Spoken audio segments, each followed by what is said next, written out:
Hello, everyone. Welcome back to day one of HENBY's fourth K.U.L.C.H.A Symposium.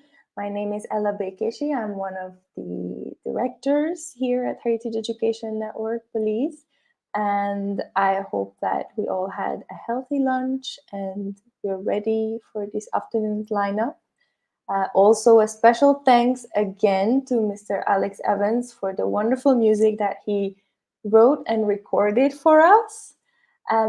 This afternoon, we will start with a variety of presentations about sustainable heritage management. We hope that these presentations will inspire us all to take charge of our heritage and to understand the importance of collaborative and inclusive research.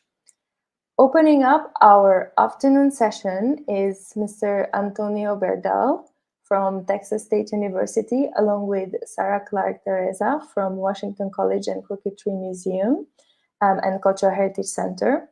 Mr. Berdal is a Belizean archaeologist whose focus is on archaeological education, cultural heritage management, public and community archaeology, and also ensuring Belizeans get the opportunity to investigate their own past. Mr. Berdal's presentation is titled, "Do you guys have any Belizean archaeologists there? A data-informed argument for advancing archaeology education in Belize."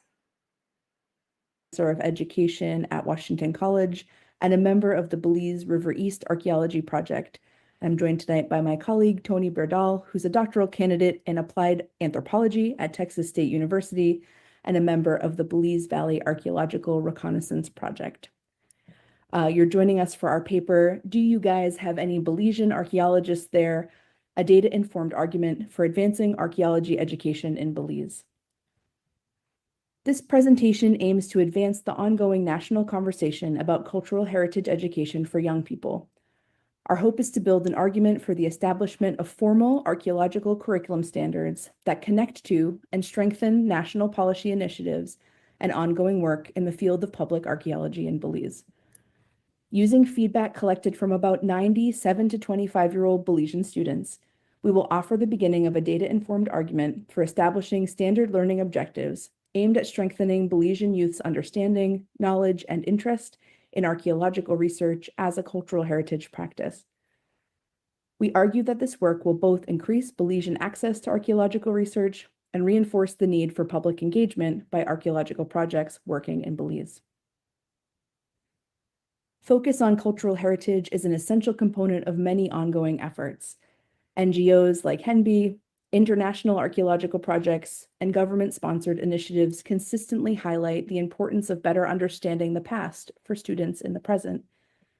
For our purposes, we'll briefly highlight two related national initiatives that illustrate these commitments: the Belize National Cultural Policy Guidelines and the Belizean Studies Curriculum.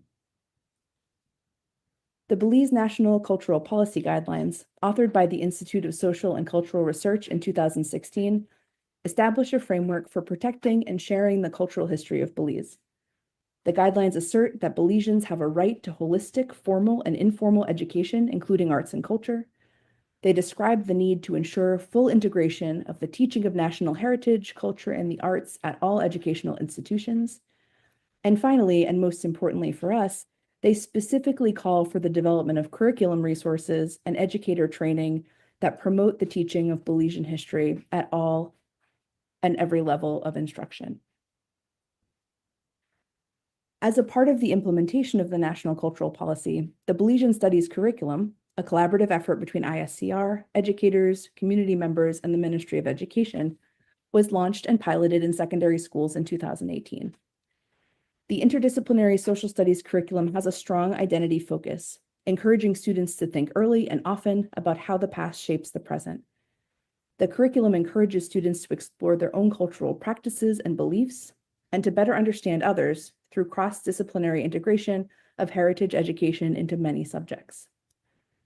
While neither of these policy documents explicitly call for the establishment of archaeology-focused curriculum standards, we think they lay a strong conceptual foundation for that work.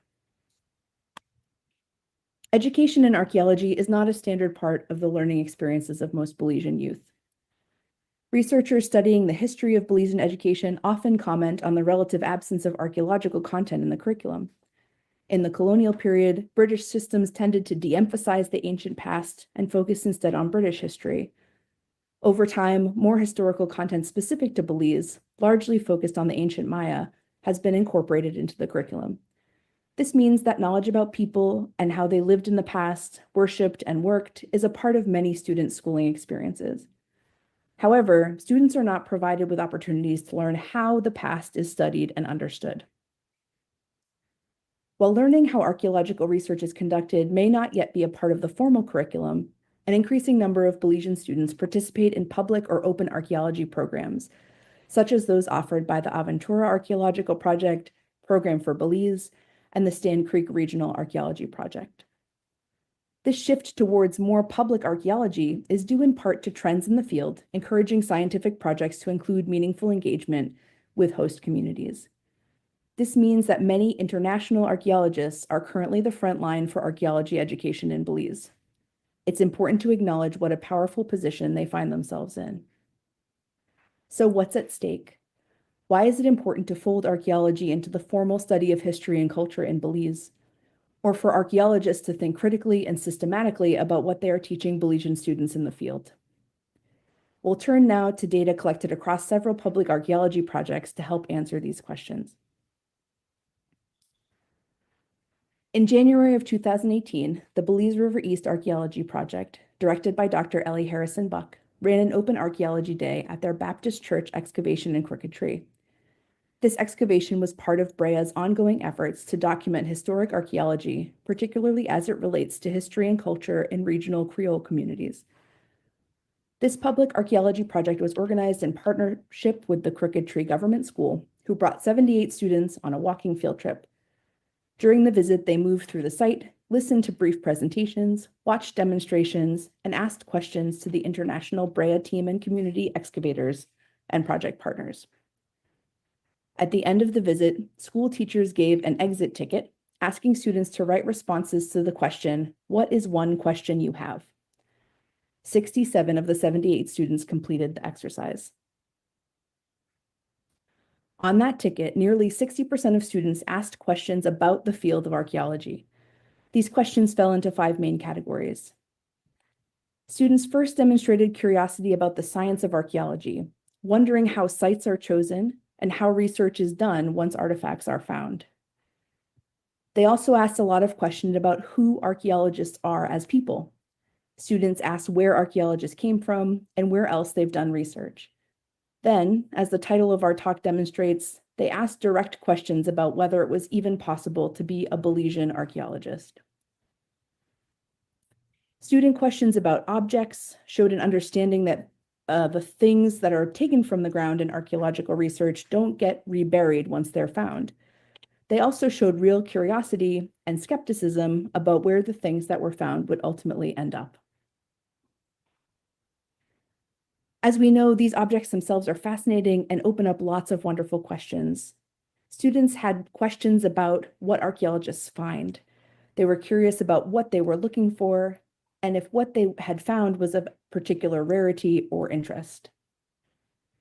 Finally, students wanted to know something about the motivation of archaeologists. What makes them curious? Why do they do the work that they do? And where do their research questions come from?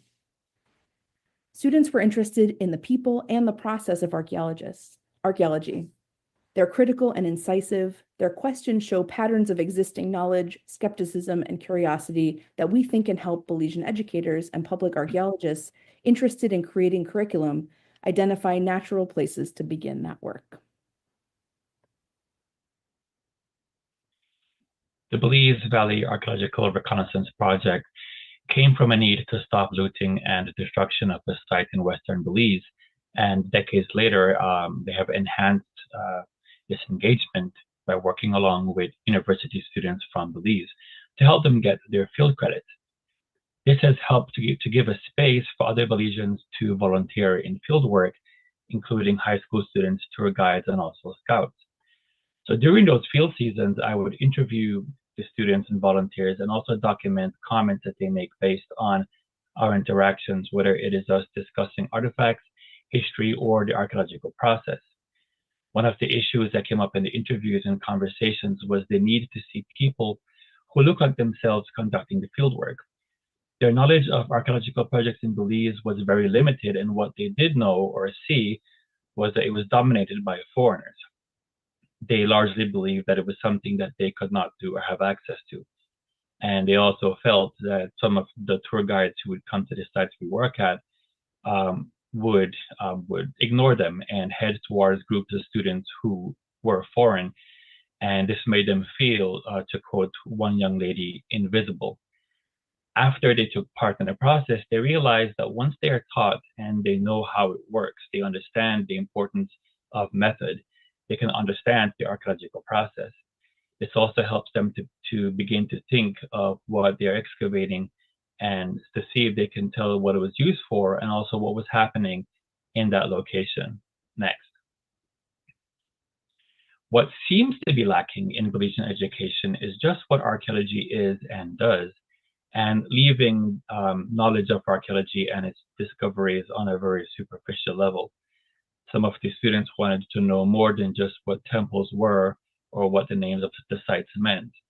They recall going on field trips to archaeological reserves in the past, but not really learning much before them or even before or after the trip. One of the frequent questions that I was asked is, how do you know any of this? How do you know where to dig? How do you know this was here? So when you take part in excavations, it doesn't only help the young Belizeans to understand the process of archaeology, but also the rationale behind the choices made by archaeologists.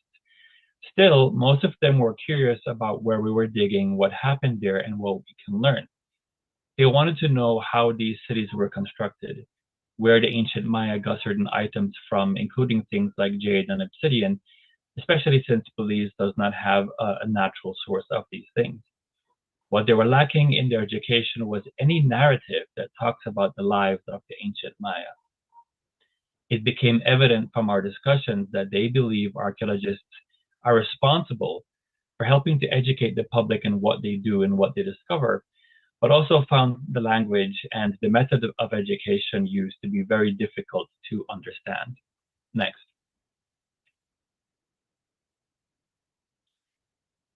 So it is important from fieldwork, the experience that they get is that they are being involved in the process. So during fieldwork, we would have discussions as we make discoveries, whether it is a wall or a floor, an obsidian blade, a spindle whorl, or a knife. And this result helped them to create a deeper connection to the ancient past and closing that disconnect or that belief that the ancient Maya were radically different from who we are today.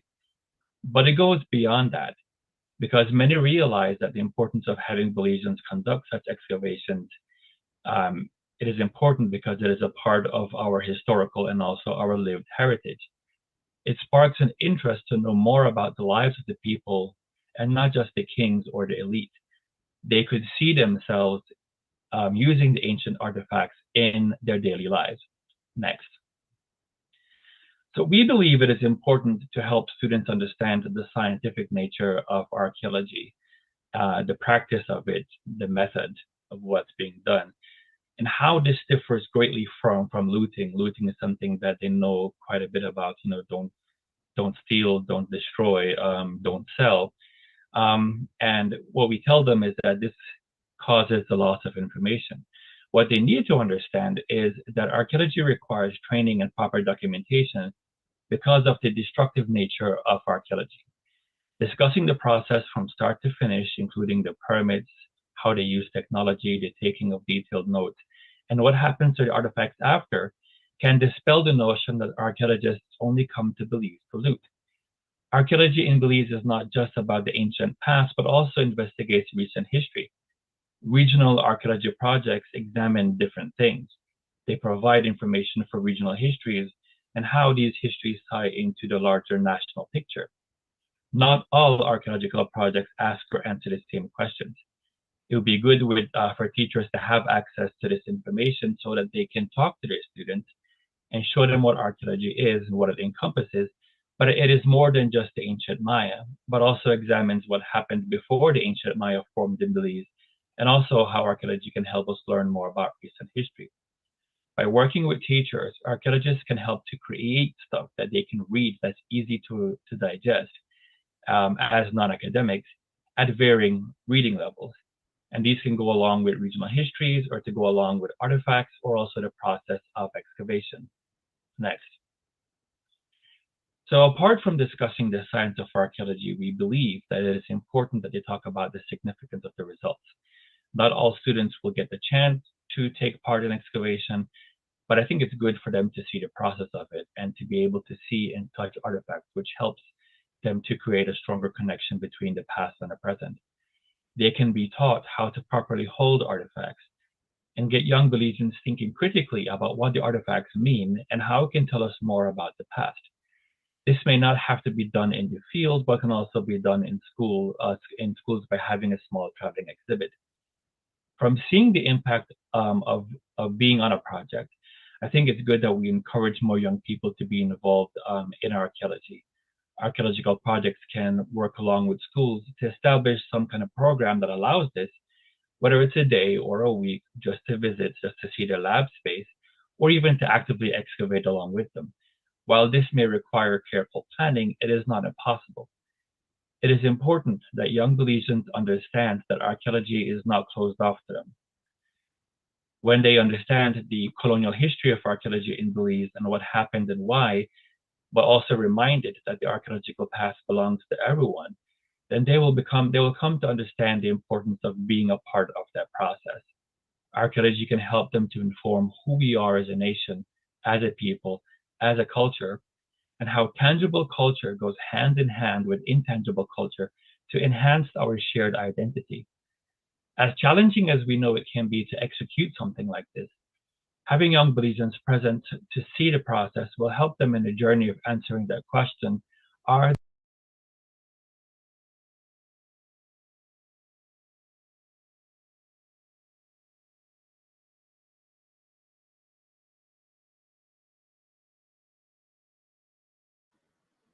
Thank you there to.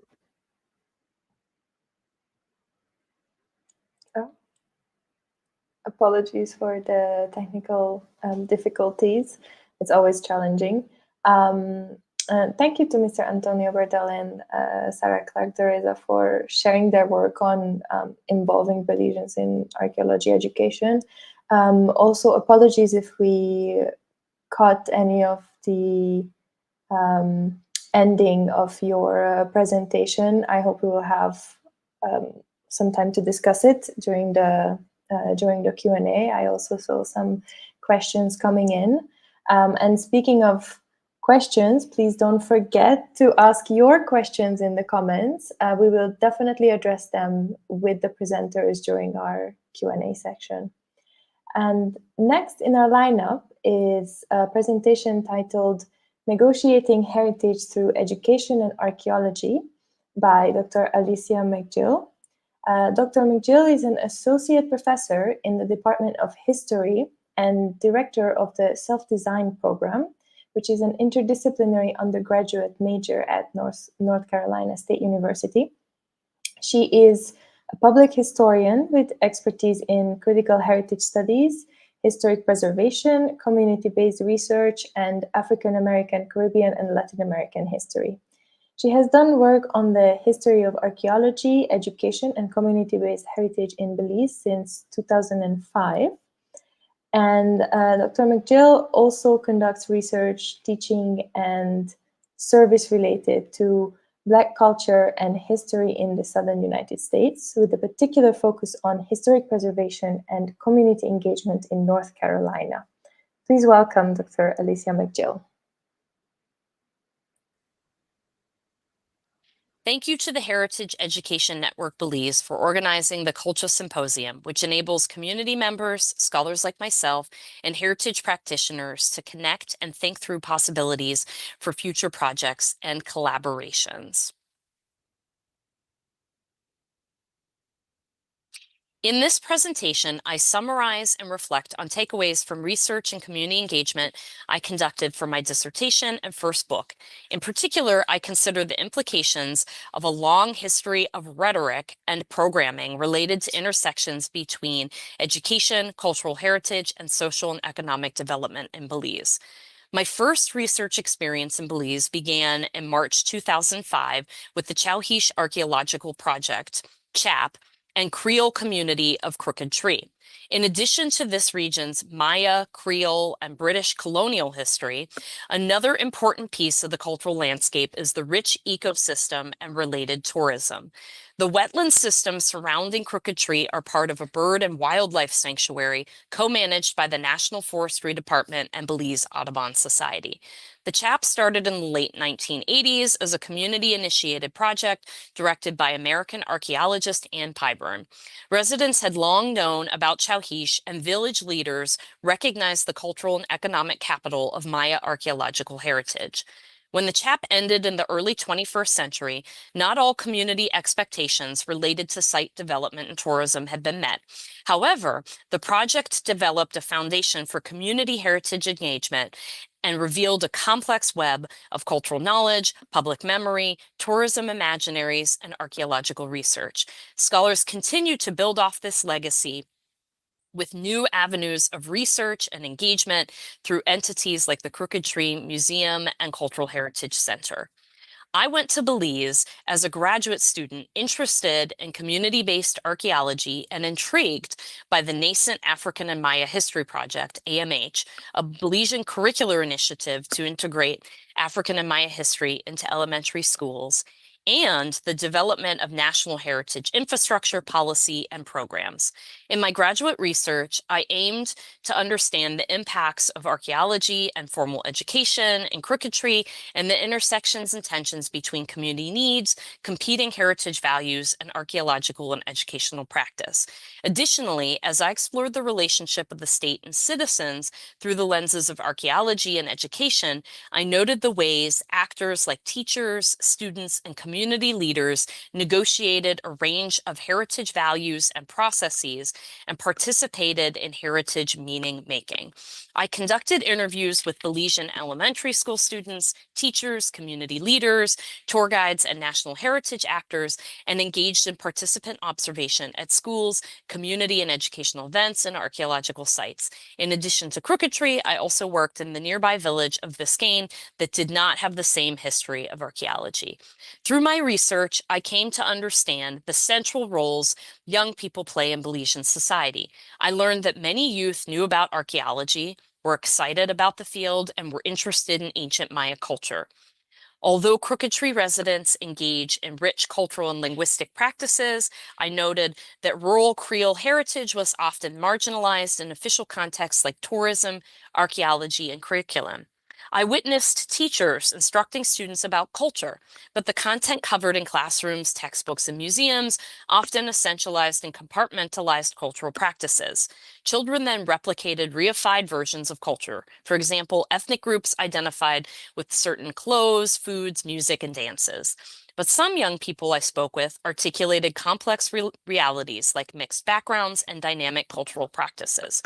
I also noted that many adults were concerned about outside influences and cultural sustainability and advocated for their culture and history as resources for community improvement and economic uplift. After I completed my PhD, I wanted to expand my work with a historical lens to understand how certain ideas about identity, race, culture, and history, and economic development were established and reinforced by colonial actors, international development agencies, and early state actors in educational and archaeological practices. I also sought evidence of how subject citizens responded to and resisted official heritage discourse. I examined documents from the late 19th to mid-20th century, including colonial education reports and policy documents, minute papers, archaeological travel logs, and research and international aid reports. Given the symposium's focus on the creative or orange economy, I reflected on this prior work and current economic, cultural, and social dynamics of heritage in Belize, including intersections between citizenship, tourism, education, and economic development. The earliest formal colonial education structures in the late 19th and early 20th centuries functioned as apparatuses to control and surveil subject citizens while ensuring they contributed to society, cultivate British values and practices, and manage difference, as seen in this quote from the 1892 Annual Report on Primary Education.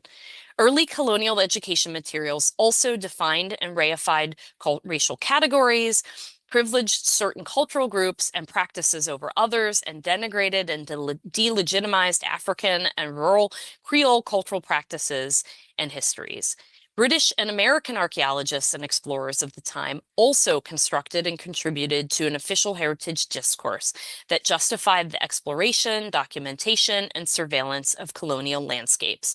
Colonial leaders established archaeologists as authorized heritage experts over sites and artifacts, privileged scientific examination and extraction of archaeological resources, emphasized ancient Maya heritage as Belize's archaeological heritage, and reinforced colonial racial ideologies like those in educational discourse and practice. In a 1928 Illustrated London News article about Maya exploration in British Honduras, Sir Frederick Kenyon, director of the British Museum, stated, "Trade follows the flag, but it is equally true that economic development follows the spade of the archaeologists." Trends in archaeology and education linking heritage to development continued well into the late 20th century. Influenced by widespread concerns about the British Empire's social responsibilities, colonial subjects' learning difficulties, and development agendas, beginning in the early 20th century, some colonial administrators and social science experts contributed to the development of adaptive and native education programs. These efforts centered on adapting educational content to the aptitudes, occupations, and traditions of subject citizens to promote community advancement, social and economic development, and inculcate ideals of citizenship, seen in the quote here. Beginning in the 1930s and 1940s, adaptive education, including vernacular language instruction, handicraft programs, industrial arts, and vocational training, were implemented throughout the West Indies. Acknowledging the potential economic values of local products, some Belizean schools developed handicraft and agricultural education. Though primary source discourse about adaptive education suggests colonial recognition of the value of non-European heritage, descriptions of these programs utilize terms like practical, useful, and remunerative, revealing that their goals were less about preserving and celebrating cultural traditions and more on training students to be productive members of society and colony. As many Caribbean nations transitioned to independence in the mid to late 20th century, transnational organizations and international development agencies became increasingly involved in supporting social services like education. Influenced by Western capitalist ideology and market interests, UNESCO policies emphasized connections between social and economic development and political autonomy and identified heritage manifestations as marketable assets through handicrafts and tourism. A 1964 UNESCO report on educational programming in British Honduras advocated for teacher and student training in agricultural education and articles of local character, such as pottery, woodwork, and weaving that could serve as a source of income for the rural population. Nationalist politicians, public intellectuals, and education actors also identified education, cultural programming, and relevant materials and social development as integral to economic stability and the establishment of an independent Belizean state and proud citizenry, as shown in this quote regarding the aims of primary education from an educational report by Chief Education Officer William Fonseca. Archaeology has also long been considered an important economic and national resource. In an article about the development of Belizean archaeology, Norman Hammond noted that during the independence period, substantial attention was paid to the restoration of the site as a national monument and as a contribution to economic development as tourism burgeoned. And nationalist politicians materialized claims to ancient Maya heritage in their vision for an eventual construction of the new Belizean capital of Belmopan, where buildings were constructed to emulate the style of Maya pyramids. As I have conducted extensive research on education, it is not surprising that youth have featured frequently in my conversations with Belizeans. Teachers, tour guides, and national heritage actors noted the central roles of young people in Belizean society and expressed frustrations about them losing their sense of identity and not contributing enough. These tropes are common in many societies and in post-colonial discourse. All that said, the connections people identified between youth, culture, and history in discussions about the future of Belize's citizenry and commentary about young people as cultural ambassadors is notable. Additionally, the long legacy of intersections between heritage, education, and social and economic development has important implications for heritage initiatives today. The AMH texts note aims to contribute to the building or strengthening of knowledge and values consistent with the development of an invigorated, self-enriching national Belizean identity. State heritage actors I spoke with emphasized the social and economic development potential of cultural education, archaeotourism, as shown in this quote from a leader in national archaeology. Several Crooked Tree residents also told me education focused on culture, history, and archaeology was important to prepare young people for contact with tourists. Edmund Banks, who has long worked in the local tourism industry, told me the most important thing for Belizean kids to learn about history is their culture and ancestors. You got to learn your history if you want to be a tour guide. Youth are important members of the Belizean citizenry and play integral roles in processes of social change and cultural sustainability. I've witnessed young people process, preserve, and transform cultural knowledge in ways that have significant implications and potential directions for future community heritage research and programming, including those related to creative and cultural economies. Although teachers and other adults express concerns about young people, Creole people fastly forgetting their culture, many youth engage in camping, fishing, and hunting, and have extensive knowledge about local flora and fauna. Paralleling Melissa Johnson's work, I've witnessed the ways bush activities persist as central Creole practices for socialization and the exchange of ecological knowledge. Crooked Tree youth are told stories about community identity, village history, and elders, and recount stories that connect with their own interests and experiences. When my grad students asked young people to write about why they love Crooked Tree, the students' narratives highlighted diverse and creative ways young Creole people process and construct knowledge about culture and history. Some talked about their connections to ecological resources with detailed stories about hunting, fishing, and trips to the farm with family members. Others recounted their own lengthy and entertaining versions of folk tales. I'm excited about the possibilities for future work that can continue to investigate youth as cultural agents and consider what knowledge and experiences they may bring to Belize's orange economies. I am sensitive to scholarly critiques that programming focused too heavily on the economic potential of cultural heritage supports neoliberal agendas, privileges market interests, and reinforces social and economic inequities in communities. However, the orange economy may provide innovative alternatives to traditional economic tropes. Cultural tourism continues to be a central component of Belizean society. Young people know about and have interests in archaeology.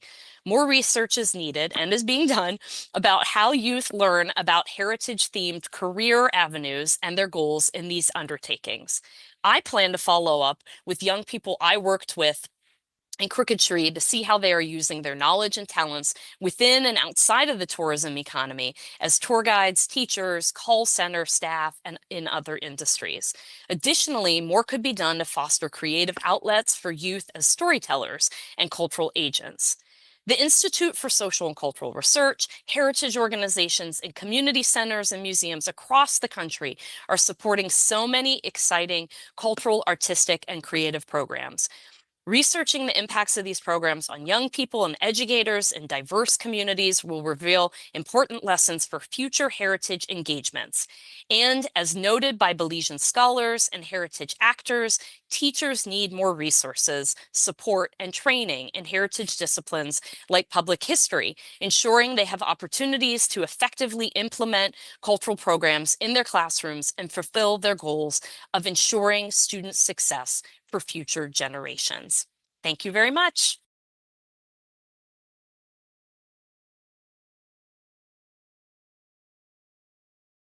Jill, for this extremely informative and thought-provoking presentation. I was watching it from the background, and I was nodding and really a lot of the factors and themes that you mentioned made me think, because multiple of them, multiple sources and multiple themes that you mentioned are very similar to what we think about at HENBY and what we work towards at HENBY. So thank you for this amazing presentation. Please, everyone, remember that there will be a Q&A session after the upcoming presentations. So please post your questions in the chat boxes and we will discuss them. Up next, we have Dr. Irene Martigil with her presentation titled 130 Years, 1894 to 2024, Protecting the Cultural Heritage of Belize, a historical approach to the development of a sustainable heritage management system. In 2015 and 2016, after attending Université Paris-Sorbonne, Dr. Martigil obtained a bachelor's in archaeology with a minor in classics and medieval archaeologies from Universidad Autónoma de Barcelona, and a degree in liberal arts from Escuela de Liderazgo, Universidad Francisco de Victoria. She earned a master's degree in cultural heritage studies from University College London in 2017 and a PhD in anthropology with a minor in linguistics from Louisiana State University in 2023, which Fulbright sponsored. She combines her job as outreach coordinator and anthropological collections manager at LSU Museum of Natural Science with independent research, and her focus is on Maya anthropology. So please welcome the next presentation. I graduated from Louisiana State University with a PhD in anthropology last year. And even though I conduct research on many different topics, I would say that my core interest is the study of cultural heritage, and particularly the protection of cultural heritage in the Maya area. So that's why I want to thank the K.U.L.C.H.A Symposium organizers for putting this together and for making it possible. Today I'm here to celebrate 130 years of legal protection of the cultural heritage of Belize. In this presentation, I will talk about, unfortunately, centuries-long heritage looting, theft, misappropriation, vandalism, and destruction that Belize has suffered. I will review the collection of heritage laws that have been enforced by Belize, and I will emphasize the importance of preserving and protecting heritage to ensure the survival of cultural diversity, as well as to reify the Belizean identity and ultimately to sustain its heritage tourism, which, by the way, is the basis of the country's GDP. Nestled in the heart of Central America, Belize has often been defined as a melting pot of cultures or as a lattice work of interwoven identities that generated a vibrant cultural landscape, certainly reshaped by the vibrant history and the convergence of many different ethnic groups, from the ancient Maya to the Creole, the Mestizo, the Garifuna, the East Indians, the Mennonites of German descent, the British legacy, colonial legacy, the African heritage, the many waves of Lebanese and Chinese migration. Well, all this together have created this very unique Belizean cultural heritage. And so this tiny country has a lot to offer, culturally speaking. And even though in this presentation I am actually focusing on the Maya only, I wanted to make sure that I presented them as a key party of the Belizean identity, but not the only one. So they're a very important element of a huge tapestry of cultures and identities in the country.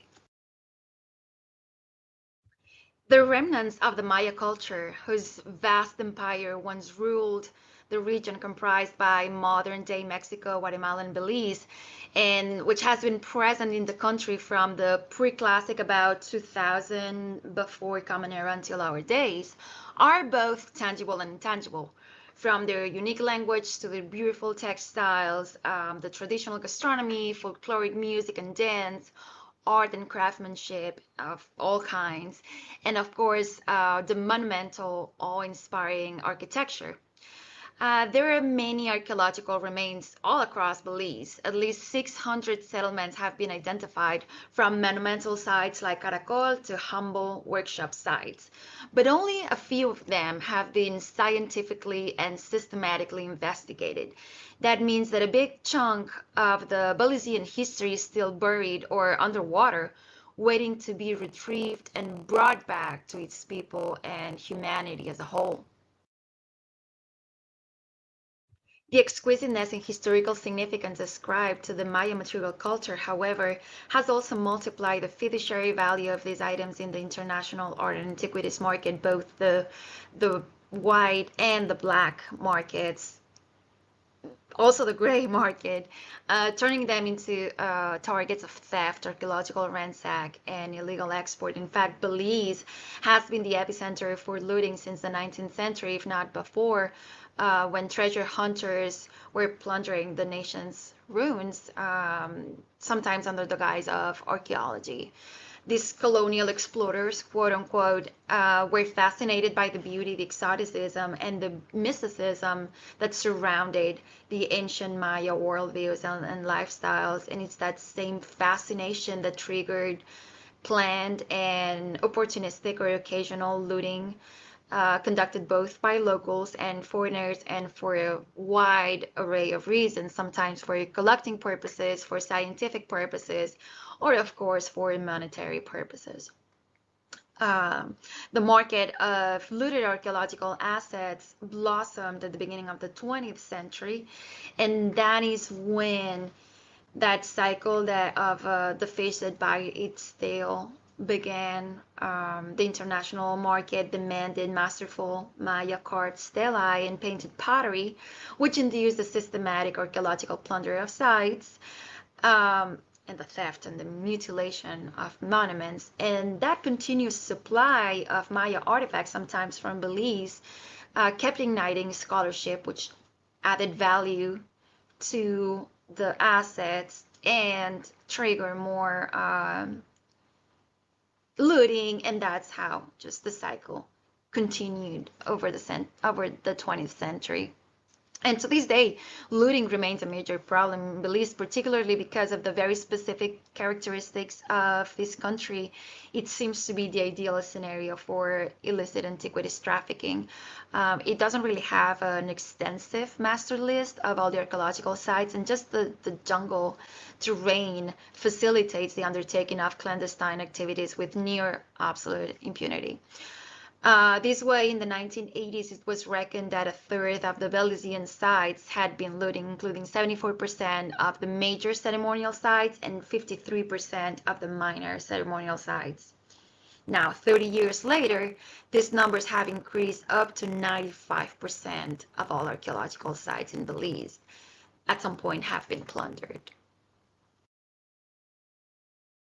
Believe it or not, plundering has gotten to this stage, even though the government of Belize has laid down one of the most stringent, and actually it's one of the oldest set of cultural heritage laws in the world. Belize's long history of heritage management starts in the late 19th century. In fact, 2024 marks the 130th anniversary of the first official legal document that protected the cultural heritage of today's Belizeans. The passing of the Ancient Monuments Protection Ordinance in 1894 was ensued by a long list of laws, domestic and international, intended to safeguard the cultural and historical, movable and immovable, and tangible and intangible expressions of the country until our days. Today, Belize's strong legislation for the protection of its national heritage has become a model for other Central American countries. So in the next slides, I'm going to try to review very succinctly 130 years of active heritage protection in the country by looking at the national and international laws that are meant to safeguard the Belizean heritage. The earliest attempt to preserve Belizean archaeological sites was undertaken in 1894. The colonial government of the former British Honduras started paying attention to the preservation of its material culture and passed the Ancient Monuments Protection Ordinance. However, this instrument was quite limited in the scope of recognition, and it only protected those sites that were sitting on land owned by the government. So a little bit later, in 1924, the Ancient Monuments and Relics Ordinance was made into law to establish the first set of rules that regulated archaeological endeavors in Belize. And there were some drawbacks. For instance, the sites that were privately owned remained privately owned, and 50% of all the findings from archaeological sites became property of the site archaeologist or the sponsoring party. So this resulted in many Belizean monuments and artifacts being exported to universities and museums all over the world, but especially in Great Britain, Canada, and the United States. To remediate this, shortly after, in 1928, the Antiquities Ordinance was passed to just overall prohibit the removal of artifacts without the pre-existing authorization of Belizean government. The greatest impulse to safeguard Belize's heritage occurred from the 1970s onwards. So in 1972, we have the Ancient Monuments Antiquities Ordinance, Chapter 259, which was defined as the strongest law, heritage law, in the world at the time, which was later followed by several archaeological reserve orders for Cerro Maya, Lamanai, and an appendix, I would call it, the Archaeological Reserves Admission Order.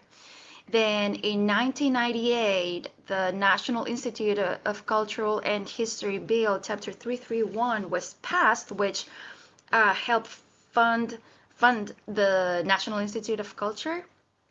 And in 2017, so quite recently, the National Cultural Heritage Preservation Act was made law to help provide the NICH some of the functions and direct the funds of the heritage projects, the inventories and management plans, and others.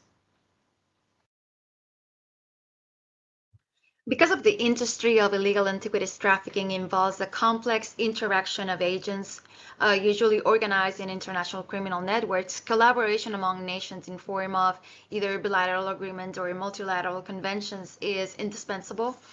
Belize and the United States have closely cooperated since the U.S. was found to be the primary market for looted Maya objects, but their relationship was not really materialized until the 2013, when the Memorandum of Understanding concerning the imposition of import restrictions on categories of archaeological material of Belize was created. And this MO was aimed at prosecuting and reducing archaeological thefts by making unlawful the import of Belizean antiquities dating from pre-ceramic period to late colonial period to the United States. Similarly, Belize has also signed bilateral agreements for the protection of antiquities with Mexico in 1995 and with Guatemala in 2008. The objective of these agreements, again, is to ensure that the cultural items are not exported without a satisfactory authorization. And if that happens, the restitution then is guaranteed. In terms of multilateral cooperation, Belize became a member of UNESCO in May of 1982, and since then it has adopted both the 1972 UNESCO Convention concerning the protection of world cultural and natural heritage first, and then the 1970 UNESCO Convention on the means of prohibiting and preventing illicit export, import, and transfer of ownership of cultural property. The last one, is considered to be the most important international agreement for the protection of cultural property against theft and looting. And on top of that, Belize has, as part of the Commonwealth, joined the 1993 Commonwealth Secretariat's Scheme for the Protection of the Material Cultural Heritage, which again is just reinforcing the willingness and the strong attempt at heritage preservation and protection. And the question might be, why is it worth it? Why is it worth it to preserve and protect heritage? And well, my answer is multifaceted, right? So scientifically, ancient artifacts serve as the most reliable window to the Maya culture, in this case specifically. So archaeologists can discover and reconstruct the past. Also, socially, locals can retrieve and co-create their identity through archaeology. And politically and economically, the state can build the national discourse and also boosting the domestic economy, just like Belize is doing. In fact, again, heritage preservation is essential to sustain Belize's economy at this point.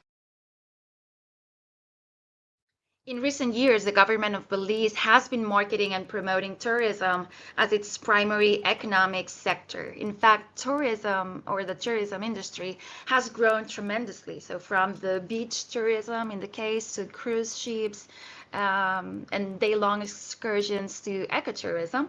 And it's in this last niche that archaeological tourism or cultural tourism happens. All this is partly due to the promotion of the Belizean cultural heritage in the international scenario. And this is only expected to increase in the following years as more archaeology is done and preserved in the country.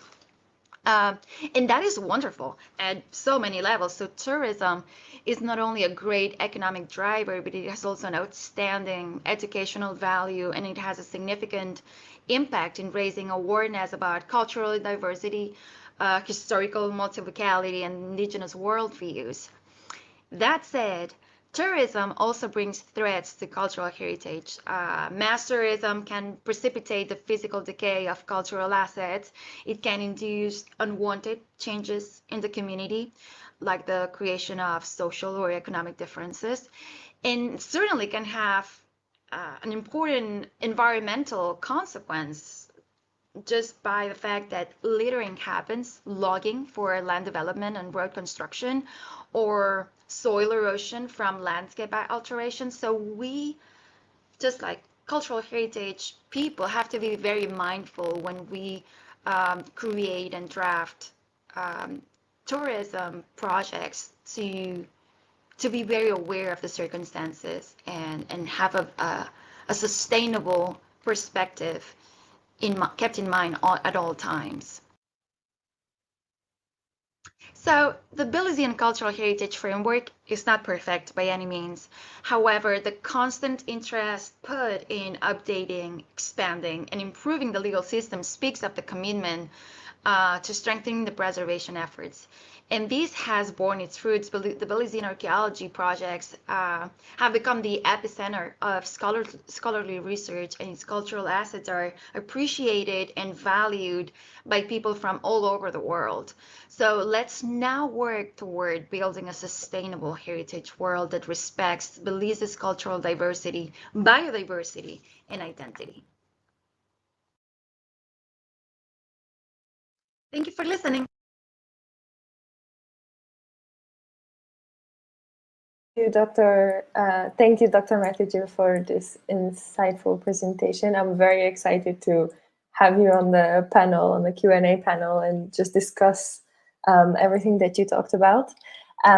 Closing our first afternoon session is Mr. Carlos Burgos Tartera on heritage symbiotic relationships. Mr. Burgos Tartera graduated in tourism from Lleida, I hope I'm pronouncing it right, Lleida University, with a master's in cultural tourism from Girona University, with a specialty in tourism management of World Heritage Sites by the UNESCO chair. In 2021, he had the fortune to participate in the Ludicar summer school, where he not only learned from some of the best professionals in the field of heritage-led innovation, but also met the team who would become the Heritage Geeks, and with whom he would get involved in charter and UNESCO projects. Furthermore, he lectured in Porto and Oviedo universities, and has recently published an article on participatory governance of intangible heritage. Buenas tardes, mi nombre es Carlos Burgos Tartera, soy estudiante del programa de Una Europa en Patrimonio Cultural entre las Universidades Complutense de Madrid y la Alma Mater Studium Bolonia, con el tema principal de la gobernanza transnacional del patrimonio en áreas de montaña. Y hoy vengo a introducir aquí el tema de la relación simbiótica entre patrimonio material e inmaterial. El concepto de patrimonio y la forma en la que lo interpretamos está en constante evolución. Nuevas perspectivas y enfoques están aportando significados frescos y enriquecedores. Si en 1964 la Carta de Venecia se limitaba a monumentos y sitios, en 1992 el concepto se amplió para incluir los paisajes culturales y en 2003 se reconoció el patrimonio cultural y material. Hasta el día de hoy, todas las convenciones han seguido un propósito similar, que es identificar, clasificar y catalogar, ya que las listas de patrimonio mundial han mostrado ser la herramienta más efectiva para la preservación. La simbiosis, y según la definición de la RAE, se refiere a la asociación de individuos de diferentes especies que sacan provecho de la vida en común. Aunque este término nace en el ámbito biológico, ha sido rápidamente adoptado por las ciencias sociales para describir las relaciones entre personas y organizaciones. Entonces, ¿cómo las relaciones simbióticas entre el patrimonio tangible e intangible contribuyen a una visión integral del patrimonio y de la conservación? ¿Y de qué manera estas prácticas culturales y materiales son esenciales para conservar e interpretar los bienes tangibles y cómo contribuyen al desarrollo sostenible de las comunidades? Para comprender mejor esta relación debemos remontarnos a 2002, a la Declaración de Estambul, que destacó la importancia del enfoque integral para el patrimonio cultural, reconociendo el vínculo dinámico entre el patrimonio tangible e intangible. Munir Buchenarki amplió esta idea, señalando que los símbolos, tecnologías y objetos tangibles son evidencia de los valores y normas subyacentes. Así, lo tangible y lo intangible se entrelazan en una relación simbiótica.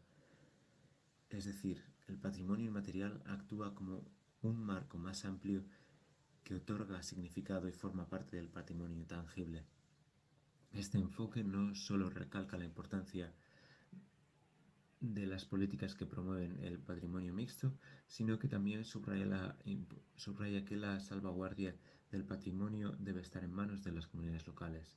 La Convención de 2005 de Faro avanzó en esta idea, posicionando las comunidades como los verdaderos propietarios, creadores y transmisores de valores, tradiciones y normas. Más recientemente, la Declaración Mundial K.U.L.C.H.A de 2022, ratificada por 150 países, afirmó que el patrimonio cultural es un bien público y un motor de desarrollo sostenible. Este hito culminó en la llamada de acción Espíritu de Nápoles en 2023, marcando la primera vez en la que expertos de patrimonio tangible e intangible colaboran para alinear políticas.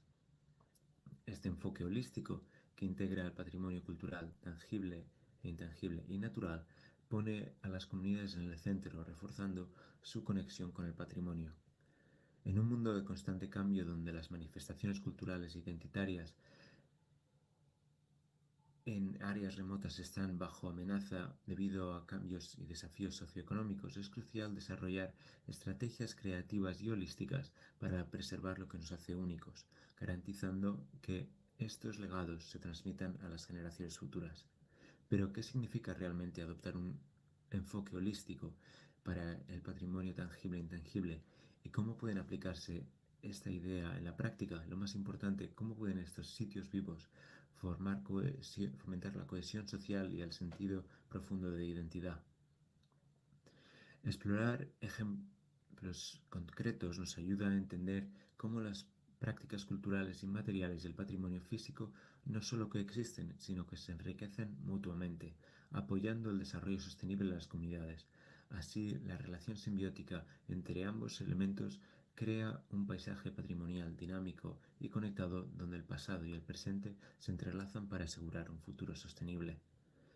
Los profesionales del patrimonio reconocen que gestionar sitios patrimoniales implica navegar por complejas interacciones de valores, determinar intervenciones y decidir sobre niveles aceptables de cambio, siempre con la mirada puesta en el beneficio de la sociedad. La conservación basada en valores busca preservar el significado de los lugares, equilibrando diversos aspectos como los valores éticos, históricos, científicos, espirituales y sociales, que son apreciados por las generaciones, por distintas generaciones. Este enfoque ha evolucionado en los últimos 25 años, ofreciendo nuevas oportunidades para involucrar un mayor número de stakeholders o partes interesadas y enfrentar a los desafíos de mantener los sitios patrimoniales, mientras se mejora su relevancia en el contexto contemporáneo. Sin embargo, a pesar de estos avances, también han surgido dificultades. En algunos casos, cuando surgen conflictos entre partes interesadas, las decisiones se han tomado sin una clara guía sobre la participación comunitaria, lo que subraya la necesidad de una autoridad gestora sólida.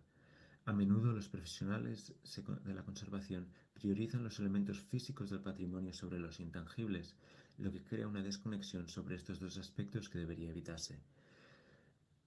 El propósito de la conservación es salvaguardar el patrimonio del pasado para el presente, en beneficio de futuras generaciones, pero esto a veces genera tensiones entre lo que se protege y lo que se transforma. En este sentido, Sullivan en 2004 ya advertía de cómo el enfoque occidental de la conservación, con su énfasis en la monumentalidad y la grandiosidad, ha tendido a descuidar lugares más modestos o espirituales, que poseen gran valor emocional para las comunidades. A veces, este enfoque también ha minimizado la importancia de la intervención humana en los paisajes, ignorando el rol de los custodios tradicionales para quienes el mundo físico y el cultural son inseparables. Este paradigma propio de la conservación occidental se ha transferido a otras partes del mundo, imponiendo una visión colonial sobre las culturas indígenas o no occidentales. Como consecuencia, preservar un pasado auténtico se ha convertido en una ilusión porque este enfoque tiende a fragmentar la continuidad histórica. En cambio, las ontologías indígenas proponen un replanteamiento fundamental en las divisiones entre lo tangible y lo intangible. Desde esta perspectiva, el patrimonio no es solo un proceso humano de creación de significado, sino un proceso colaborativo que involucra a los seres humanos, entidades naturales y lugares. El patrimonio, por tanto, es tanto tangible como intangible, encarnado en prácticas, conocimientos que mantienen vivas las conexiones entre tiempo, el lugar y las generaciones. Al considerar estas conexiones se destaca la interdependencia entre la diversidad cultural y biológica, que subraya la importancia de la diversidad cultural y la conservación y el uso sostenible de la biodiversidad. Ioannis Poulios en 2008 introdujo el concepto de sitios de patrimonio vivo, aquellos lugares históricos que mantienen su propósito original y siguen vinculados a la comunidad que los creó. Este enfoque de continuidad considera que el deterioro físico de un sitio es parte del ciclo de vida del patrimonio y que su autenticidad no se ve afectada siempre y cuando las prácticas culturales asociadas continúen. Así se rompe con el enfoque tradicional que prioriza la preservación estática de los monumentos y se pone en énfasis la interacción dinámica entre pasado, presente y futuro. De manera similar, el Instituto Internacional para el Medio Ambiente y Desarrollo adoptó en 2005 una definición del conocimiento tradicional que refleja un enfoque holístico de la preservación del paisaje. Este enfoque destaca la interrelación entre conocimiento, las prácticas culturales y los territorios tradicionales, donde los recursos naturales y las fuerzas cósmicas forman parte de una visión holística del mundo. Este enfoque también se ha desarrollado con el concepto de patrimonio biocultural, que subraya la interdependencia entre los seres humanos y el mundo natural. Aunque las designaciones del patrimonio mixto y de los paisajes culturales han representado avances hacia una visión más inclusiva del patrimonio, aún no han abordado completamente la interconexión entre lo biológico y lo cultural. El patrimonio biocultural reconoce la diversidad cultural es clave para la conservación y el uso sostenible de la biodiversidad, y este enfoque holístico promueve la preservación no solo del entorno físico, sino también de los valores, prácticas y conocimientos. En este punto podemos adoptar todas las definiciones y los conceptos que hemos visto hasta ahora y sacar una conclusión o una definición de lo que significa la simbiosis en el patrimonio. Por ello se refiere entonces a la interacción entre el patrimonio tangible e intangible, donde ambos elementos se apoyan mutuamente. Las tradiciones inmateriales aportan contexto y significado a los monumentos y sitios, mientras que estos elementos físicos proporcionan una base material que perpetúa las prácticas culturales. Este enfoque profundamente holístico es clave para fomentar la cohesión social, fortalecer la identidad cultural y apoyar el desarrollo sostenible de las comunidades. Al reconocer el patrimonio como un sistema interconectado y dinámico, podemos adoptar estrategias de conservación que integren lo tangible y lo intangible, asegurando que ambos se conserven y enriquezcan mutuamente. En lugar de centrarnos únicamente en preservar el pasado, debemos utilizar estas relaciones simbióticas del patrimonio para construir un futuro más inclusivo y sostenible. A medida que avanzamos en la creación de políticas de conservación más inclusivas y sostenibles, debemos también reconsiderar los límites de lo que entendemos por patrimonio. Al adoptar un enfoque que incorpore tanto la dimensión cultural como la natural, que reconozca la importancia de la diversidad biocultural, podemos desarrollar una visión más completa y robusta para la preservación del patrimonio. Las designaciones tradicionales, como las del patrimonio mixto y los paisajes culturales, son pasos importantes, pero es necesario avanzar en un marco que no solo reconozca la coexistencia de la naturaleza y la cultura, sino que también explore activamente sus interconexiones. Finalmente, la conservación del patrimonio debe verse como una herramienta para promover la cohesión social y la justicia cultural en un mundo marcado por desigualdad y tensiones geopolíticas y crisis ecológicas. El patrimonio ofrece una vía para el diálogo intercultural y la construcción de puentes entre diferentes comunidades. Al reconocer y valorar las prácticas culturales y los conocimientos locales, estamos fortaleciendo no solo la preservación de los bienes tangibles, sino que también el fortalecimiento de los lazos sociales y la resiliencia comunitaria. En conclusión, este concepto de simbiosis del patrimonio nos invita a reconsiderar las fronteras tradicionales entre lo tangible y lo intangible y adoptar una visión más holística e inclusiva de la conservación. Al reconocer las interdependencias entre elementos físicos y las prácticas culturales, podemos desarrollar estrategias más efectivas para preservar el patrimonio en toda su complejidad, asegurando que siga siendo fuente de significado, identidad y sostenibilidad para las generaciones venideras. Solo así podemos garantizar que el patrimonio no se limite a ser reliquia del pasado, sino que se convierta en una herramienta viva para enfrentar los desafíos del presente y construir un futuro más justo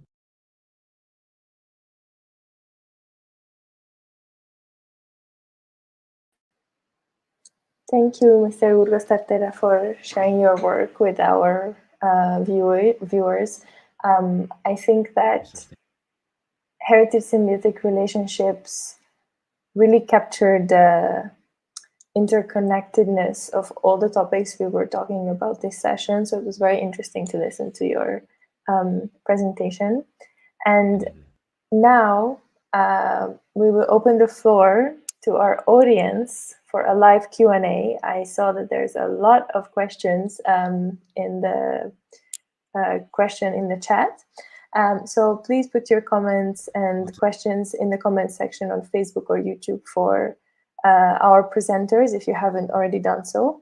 And with that, I would like to invite our presenters to turn their cameras on and join the stream for our Q&A.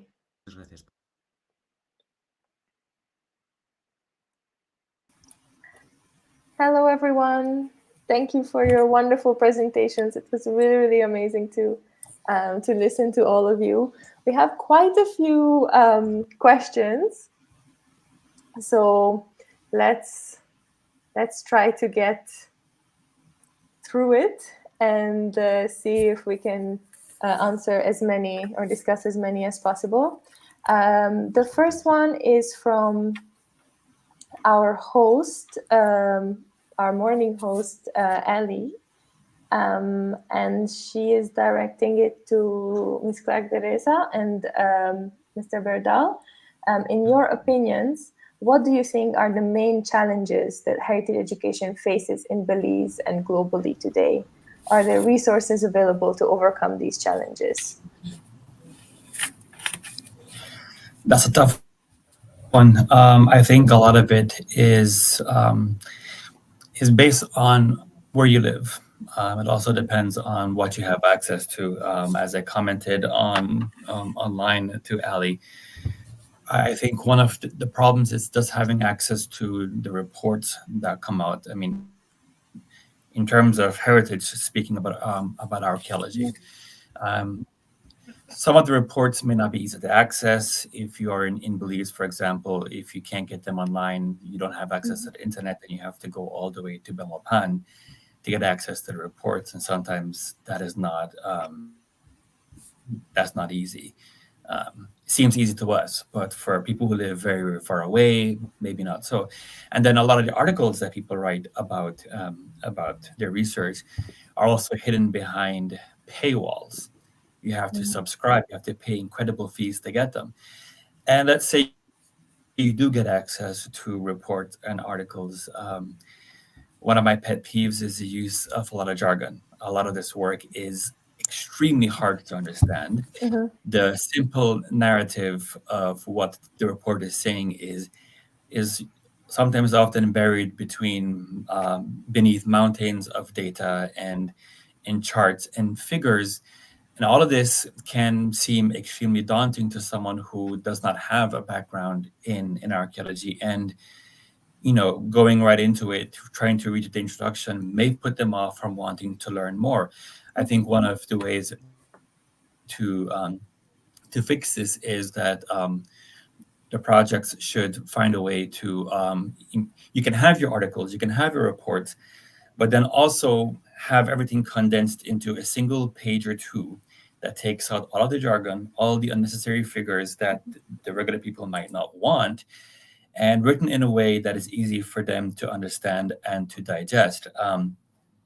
Recently, in a talk, I spoke to K.U.L.C.H.A from Caracol, and he mentioned that one of the reasons he appreciates tour guides is because they can take all of this dense information and they essentially translate that into something that the people can understand. I mean, working along with them to see what do you think the Belizean people may actually want to know, and then let's create like a different journal that is free for access that we can take around and share with people. Is an easy way to bypass fees and distance and paywalls. I'll just add.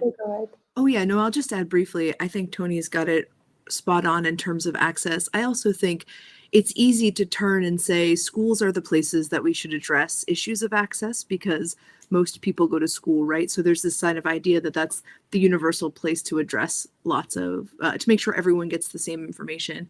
But the trick, of course, is that adding things to the curriculum means you've got to take other things out, right? So curriculum is always a zero-sum game. If we want to argue and say more archaeology needs to be in the curriculum, we need to also be prepared to say, and it's going to substitute for this thing that needs to come out. And so one possible solution, and one thing we've worked to do on curriculum projects with museums, is find ways that you can introduce archaeological content inside of other subjects. So if you're teaching students to read, can the lesson really be about reading, but what they're reading is about archaeology? So you're learning the skill and the content at the same time. So that's just one small suggestion, but yeah. It's extremely interesting, and for us as well at HENB, I think really one of the main reasons why we started the Culture Symposium was for access.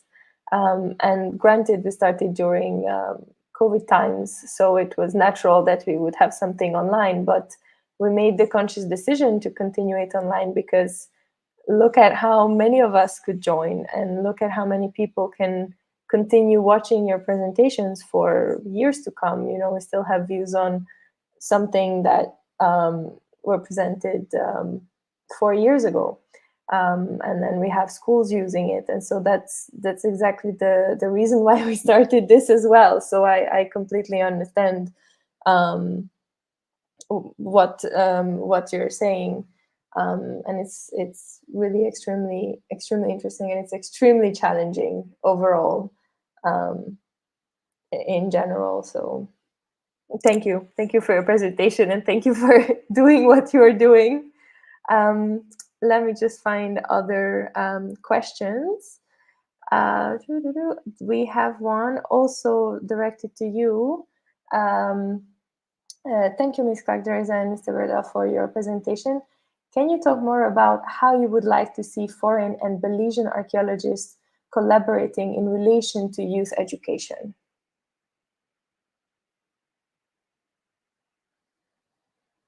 I mean, we can say a lot more about it. Tony, Yeah. do you want me to start? I guess I'll just say, for me, I'm a person who thinks about curriculum, right? I'm a teacher. I think a lot about how we design learning experiences so that they're in some ways standardized. And the reason for that is to make sure that there is sort of equal access to information, right?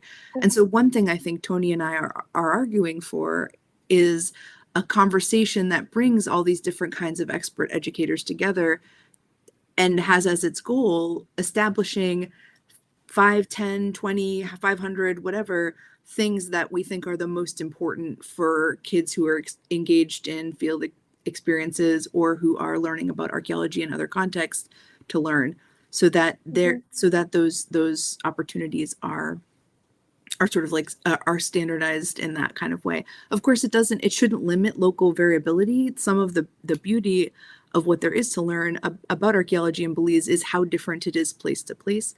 But if we do have a sort of a common set of framework or guidance that we're starting with, I think that's an important first step. Definitely. I have a broader question here by Mr. Sean Cuellar. He asked, how can Belize connect back to its roots? We are so disconnected from our heritage, especially the younger generation. I think I would like to open it up for all of you to reply if you have any thoughts.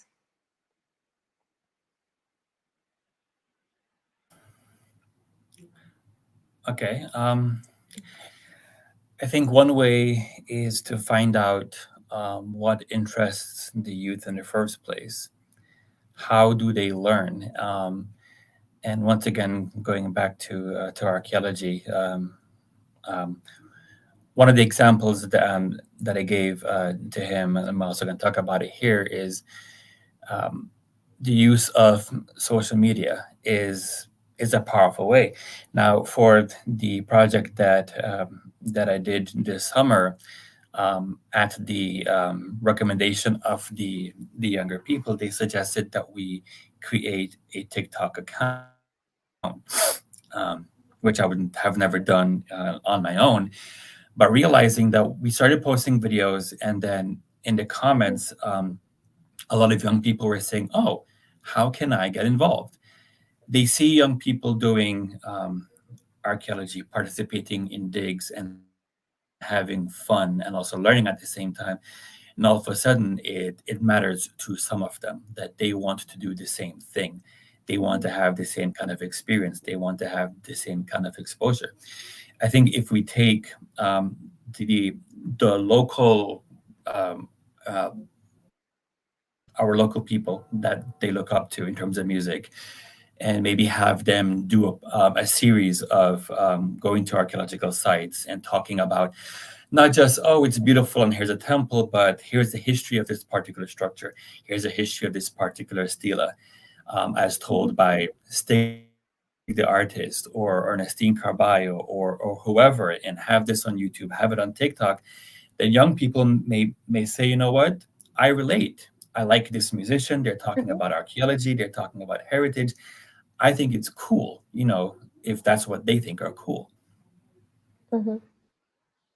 Yeah, definitely. And I remember we had similar discussions before as well, looking at inclusivity and just generally involving people as much as possible through the means that we have at hand.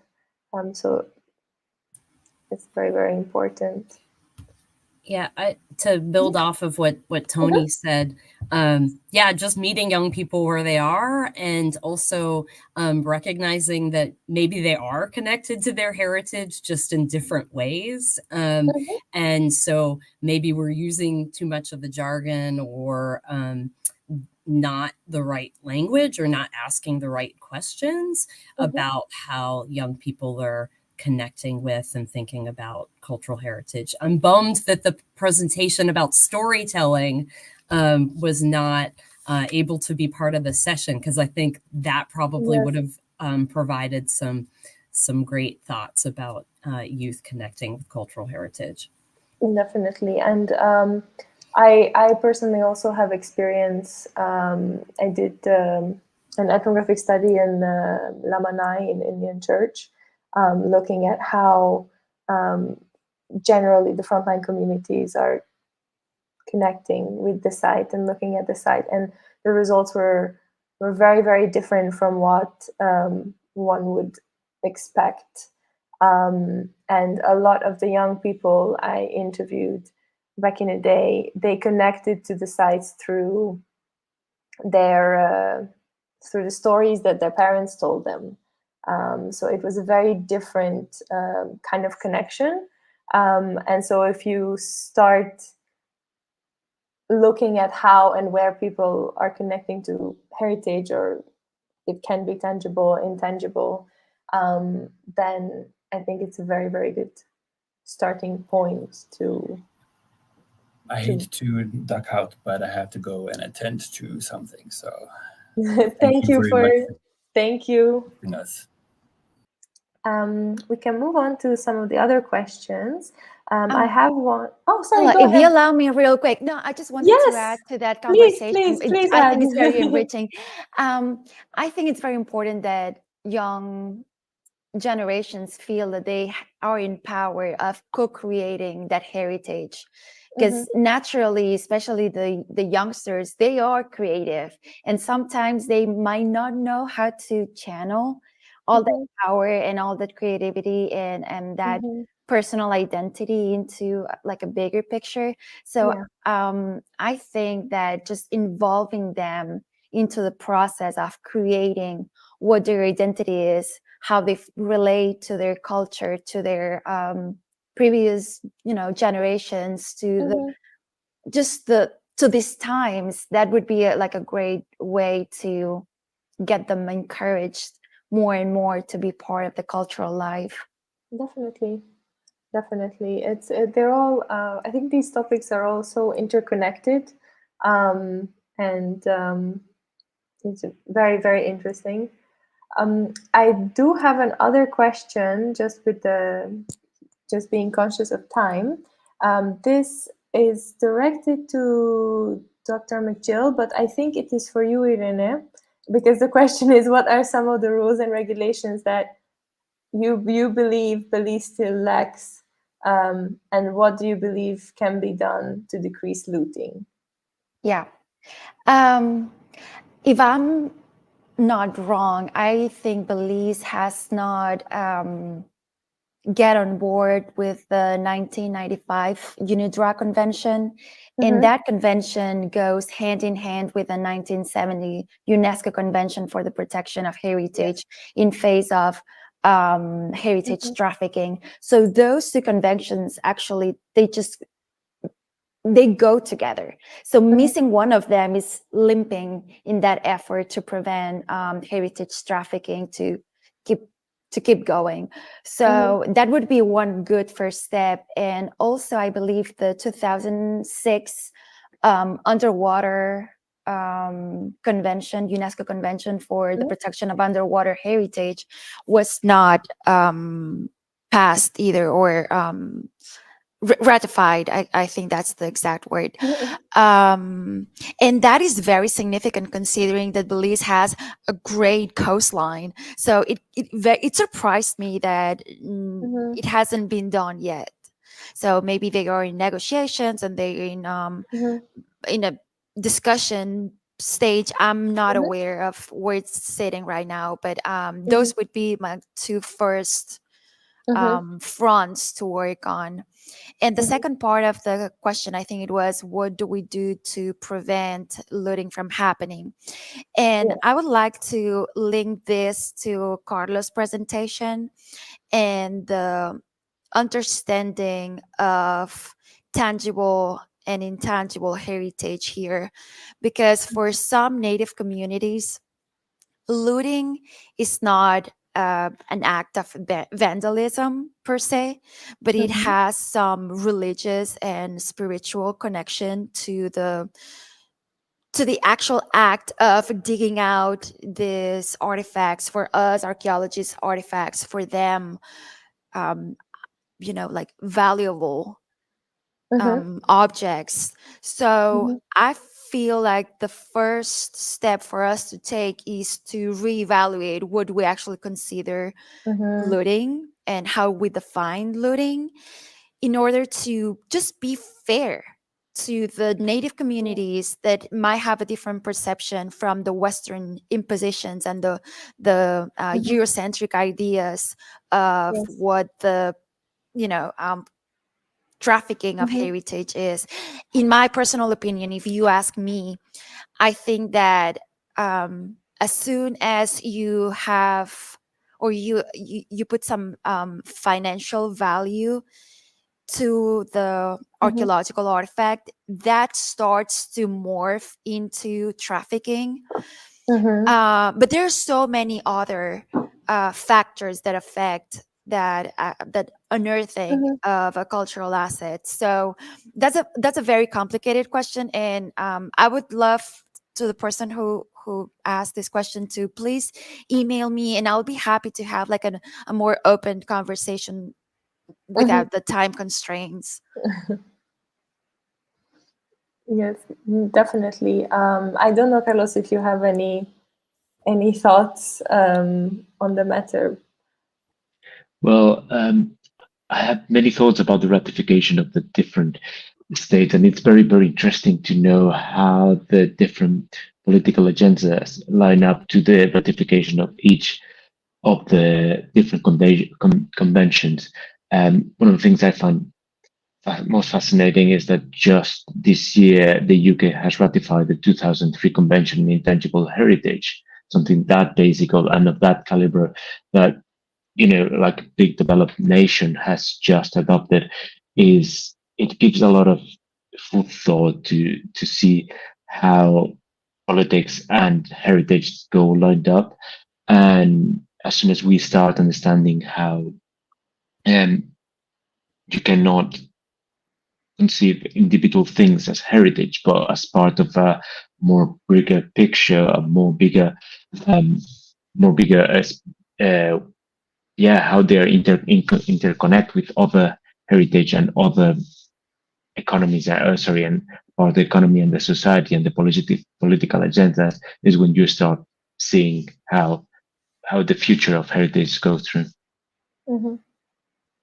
I think definitely it's very easy to use heritage and culture, however we interpret it and whatever we mean by it. It's very, very easy to use it for different agendas and explain certain agendas or certain acts based on that. But you just raised up, it's a very, very interesting point to me, the, you know, tangibility and intangibility and how we view looting. And it's just very, I'm going to think about it a lot tonight. Thank you. And I have another question, which I believe you asked each other. So it's from Alicia McGill to Irene.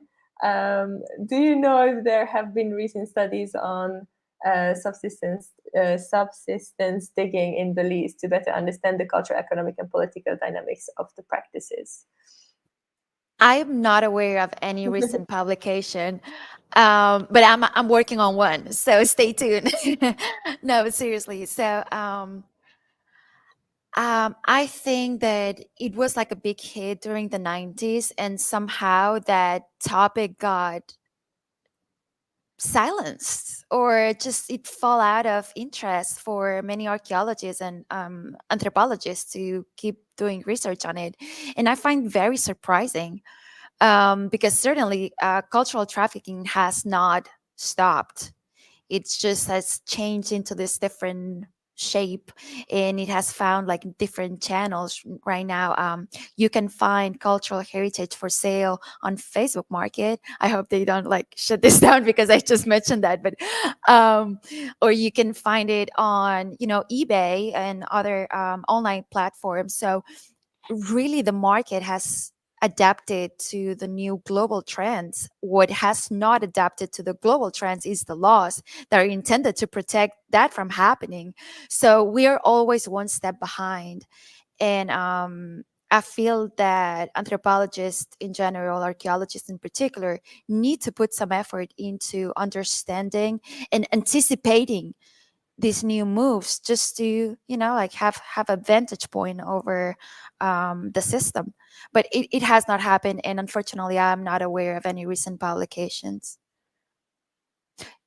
Maybe the last one that was published was by K.U.L.C.H.A. You should check out her work. She's really good, and I deeply admire her work. So I believe that that might be like the latest publications on the topic. Mm-hmm. Well, thank you. If you want to continue the conversation, I encourage you to, either you can reach out to each other, of course, but also that I see some other comments, and I saw some very interesting back and forth in the comment section. So if you want to get back to it after the live ends, you can continue the conversation there as well. And again, I just want to thank all of you for coming to present and for sharing your research and sharing your thoughts, and we greatly appreciate it. And hopefully it will stay available for many people to see for many years to come, as it was the topic of our conversation as well.